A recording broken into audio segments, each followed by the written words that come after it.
একদিন ছোট্ট আমিনার মা তাকে বললেন, আমিনা, আমাদের নতুন প্রতিবেশী আজ কিছু খেতে পাবে না, তুমি তাদের জন্য এই খাবার নিয়ে যাও।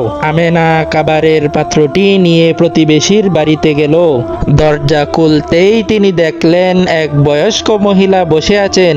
তিনি কাঁদছিলেন। আমেনা জিজ্ঞাসা করলো, খালা, আপনি কাঁদছেন কেন? বয়স্ক মহিলা বললেন, মা, আজ 3 দিন হলো আমি কিছু খাইনি।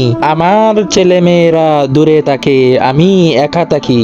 আমেনা পাত্রটি তার হাতে দিয়ে বলল, আমার মা বলছেন প্রতিবেশীর সুখ দুঃখের খোঁজ নেওয়া আমাদের দিনের অংশ।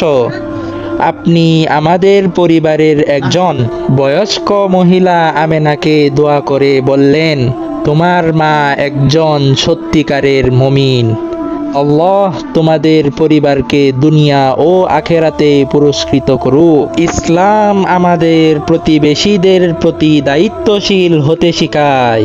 একজন মুমিনের চিহ্ন হলো সে তার প্রতিবেশীদের সুখ দুঃখে পাশে থাকে।